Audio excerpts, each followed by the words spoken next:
Breaking news. পশ্চিমবঙ্গের রাজনীতিতে তুফান। CPM, Congress আর আইএসএফের জোট ভেঙে যাচ্ছে শুরু হওয়ার আগেই।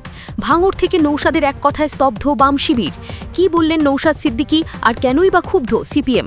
পুরো ঘটনাটা এমন যা না শুনলে বিশ্বাসই করবেন না।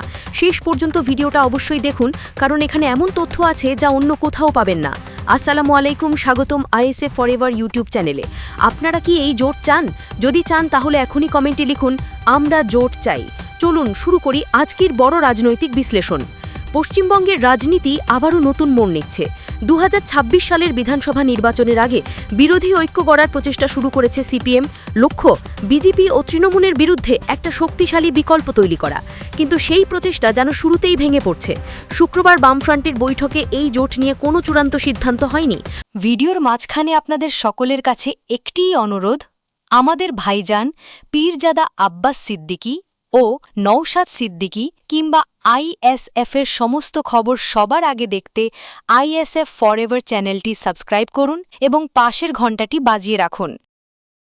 কংগ্রেস ও আইএসএফ দুই দলই সিপিএমের প্রস্তাবে আগ্রহ দেখায়নি।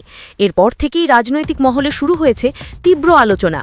এই অবস্থায় সিপিএম নেতা সুজন চক্রবর্তী নিজে ভাঙড়ে গিয়ে আইএসএফের কাছে সরাসরি আহ্বান জানান একসঙ্গে লড়াই করার। কিন্তু আইএসএফ বিধায়ক নৌশাদ সিদ্দিকী কোনো উষ্ণ প্রতিক্রিয়া দেননি, বরং ঠান্ডা মাথায় এক কথায় ঝড় তুলে দিলেন।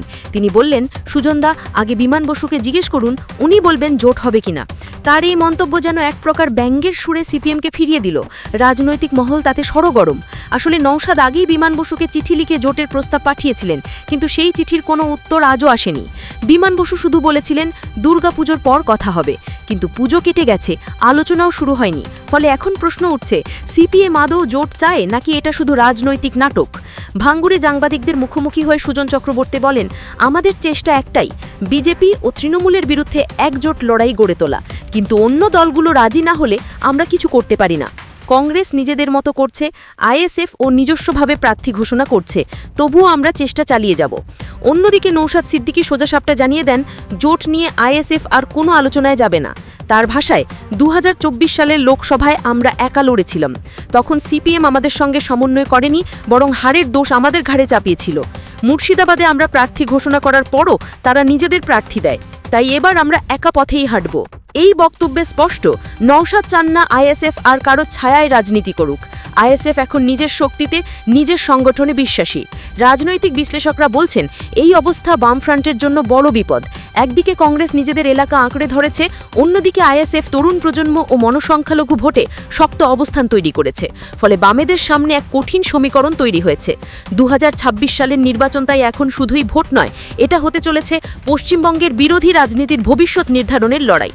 বামফ্রন্ট কি নতুন করে ঐক্য গড়ে উঠতে পারবে, নাকি নৌশাদ সিদ্দিকীর একক লড়াই পাল্টে দিবে রাজনীতির মানচিত্র? সময়ই বলবে। কিন্তু আজকের এই ঘটনায় একটাই কথা পরিষ্কার, পশ্চিমবঙ্গের রাজনীতি ফের আগুনে ঘি ঢেলে দিলেন নৌশাদ সিদ্দিকী। বন্ধুরা, আপনাদের মতে কি নৌশাদের এই অবস্থান ঠিক? আপনারা কি চান আইএসএফ একা লড়ুক নাকি জোট হোক? কমেন্টে লিখে জানান আপনার মতামত। আমরা পরের ভিডিওতে তুলে ধরব আপনাদের ভাবনা। আর হ্যাঁ, সাবস্ক্রাইব করুন আইএসএফ ফরএভার, কারণ এখানে পাবেন রাজনীতির আসল গল্প যা অন্যরা বলতে চায় না।